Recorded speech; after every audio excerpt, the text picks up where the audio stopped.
KP classes dedicated to excellence. Hello everyone. Today we have Yoga Lakshmi with us, and she has cleared the exam and also the interview for UPSC Deputy Architect for CPWD, which was recently conducted. In this short interaction, we would get to know her journey, her preparation strategy, and how she could achieve such a wonderful selection. So, firstly, I would like to start by congratulating you. Congrats on this achievement. And also, Yogalakshmi, can you briefly tell me about your journey for the exam, particularly?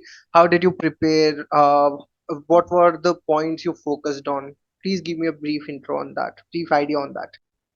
Okay. Thank you for the introduction and also for this wonderful opportunity to share my experience with you all.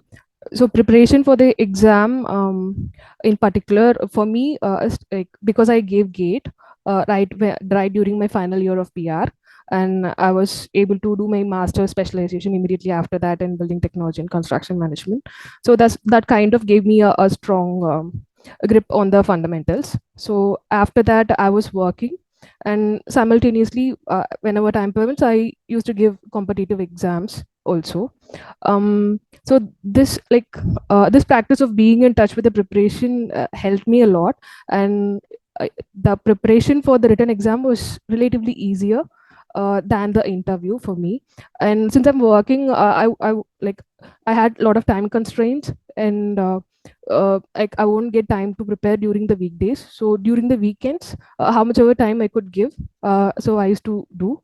And during the after the after the notification was released for the examination and all, so I used to do dedicated preparation during the weekends and also extra additional 1 or 2 days and all. So these things kind of helped me to appear for the written interview. And apart from that, for the interview part, I needed some guidance because this is a very formal interview, and there are a lot of things that we need to know about before giving the interview, and we only get one chance to do it right.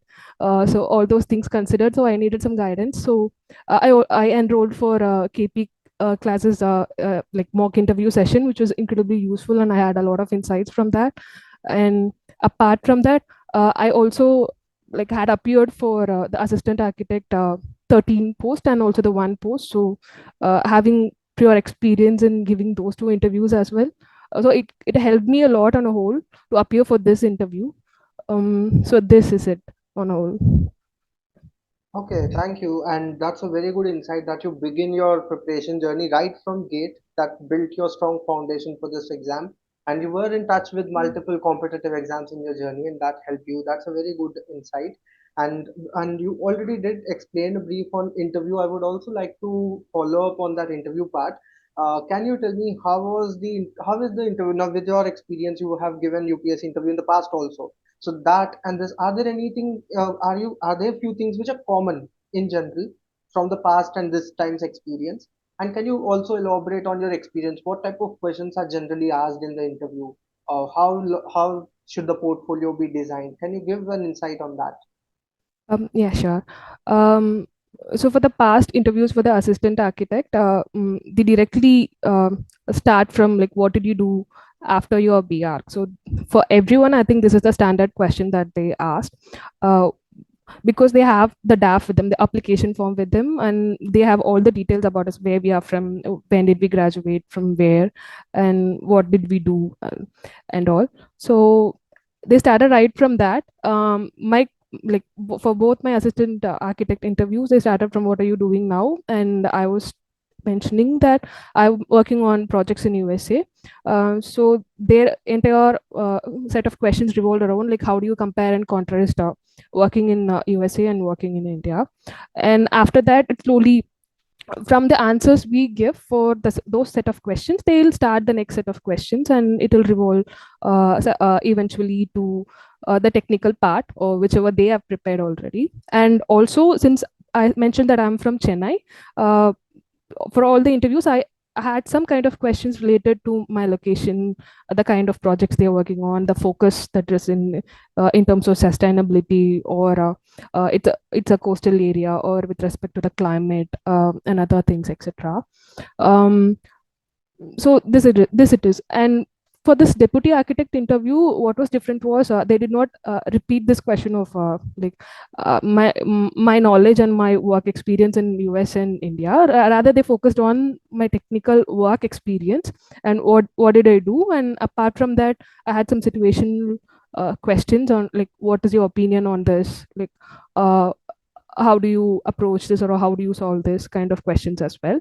And it also narrowed down to a lot of material science related research related questions, because since I have my master's in building technology and construction management from IIT Madras, and IIT Madras is material research related areas, so there were a lot of questions on that. With respect to the portfolio, since I have a combination of different skill set like management, technology, research, and like I try to pick some of the projects from everything, in research, in project management, in BIM, and also I carried a set of my architectural design projects as well. So they had a little bit of everything. So this is how I managed to present my portfolio. Okay, that's a wonderful and in-depth insight on the journey for your interview and your experience. That's very helpful for future aspirants for sure. I would also like to ask you with respect to points to keep in mind. What are the future, like there are upcoming exams from UPSC for architects too. So for those who are preparing for it, can you tell me what are the important things to keep in mind for their overall journey of this exam preparation? Okay, so my insight that I would like to share is that uh, the person who is preparing for the exam, they need to they need to come up with their own strategy to approach the exam for the written and for the interview.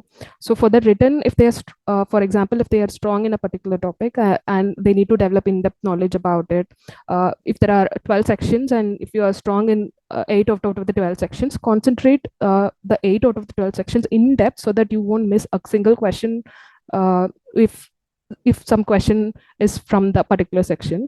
So in case if you are weak, so you have to work out on your strategy in those areas during the preparation.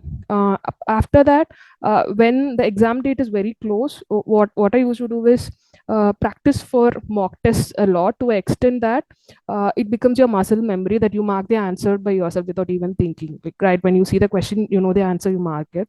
And one important thing while appearing for the written exam is that we need to know, based on the complexity of the question paper, we need to know how many questions are we planning to attempt beforehand. And if I'm 50% sure of a question, whether should I attempt it or not. So in case if I attempted a question which is not like, which I'm not sure for more than 50, like I only know if it is correct to an extent of 50%. If I had attempted more than 2 questions of such criteria, I shouldn't attempt another question because it will pull my marks a lot. So we need to plan for the negative marking as well.